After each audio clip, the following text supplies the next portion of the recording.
Hi everyone, Nick here with ILTS, and today we're just going to be going over how to clean your Arizer Solo 2 glass tubes. We are going to be dropping a full review on the Solo 2 within the next week here, but today we're just going to be telling you how to clean the tubes itself. Now, when we first got this device, we were just using some Dawn dish soap to clean the tubes and just soaking them in some hot water with the soap. It wasn't very effective. It was leaving a lot of residue. We would have to leave the tubes in for 24 hours, it seemed like, to really get them to be crystal clean again. So what we went out and did was we got a little glass container that is completely sealable. It can be whatever you want. And we've just put a little bit of isopropyl alcohol that's a little bit higher than the tubes themselves into this container, and then we just drop the tubes into the ISO and we let them soak for 20 minutes, 20 plus minutes, depending on how dirty they are. And they should be coming out crystal clean. So these ones have been in for about 25 minutes. Just drain your ISO back into the container because you are not going to have to replace that isopropyl alcohol very often, typically only every couple of months. This stuff can be yellow, dirty, and it'll still be cleaning. You just have to replace it when it's not cleaning your tubes anymore. Now, if you look at this thing, there is no THC residue whatsoever left in it. When they get to this point, just run them under some hot water and then some cold water to fully clean them.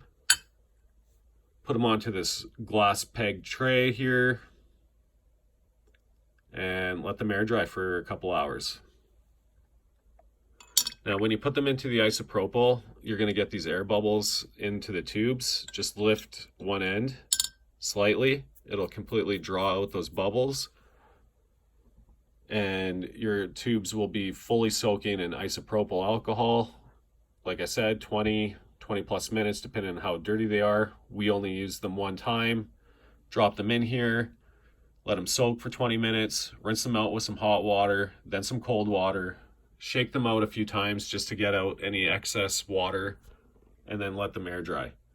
So this one's been air drying for about 30 minutes now, and you can see that there's really no water left in them whatsoever, and the tube itself is crystal clean.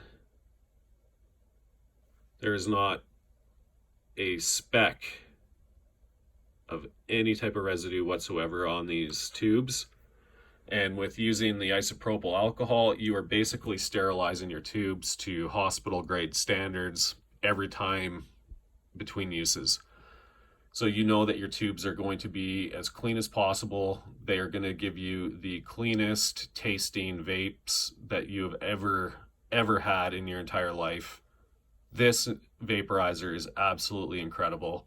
Like I said, if you don't know what this thing is, you should go get one. We are going to be dropping a review on this thing because we truly believe that any type of cannabis user should own one of these devices.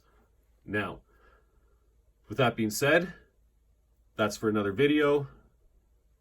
Just go get yourself this Arizer knife tray from IKEA for $10, some isopropyl alcohol, a little sealable container, and rinse them with hot water, then cold water. If you don't know the reason that you would want to rinse them with hot water, then cold water, it's because your hot water tank can contain contamination that can transfer to glasses, dishes, whatever. And that is typically why your dishwasher will only draw cold water into it, and then it will heat its own hot water. And the reason for that is because a hot water tank will have water just sitting in it. And with that heat, it can cause calcium buildup, other contaminants to get into the hot water and then transfer to your dishes, glassware, other things. So when you're cleaning stuff by hand, always use hot water just to really get a nice clean device or whatever else you're cleaning. Then rinse it with cold water just to make sure that there's no contamination from your hot water tank. That's it. Once you're done, you are going to have some extremely clean, sterile tubes every time you go to use your Arizer Solo 2. We hope you found this video helpful, useful. If you did, smash that like button, click the subscribe button, drop some comments below, and stay tuned for some more videos. Thanks for watching. Have a good one.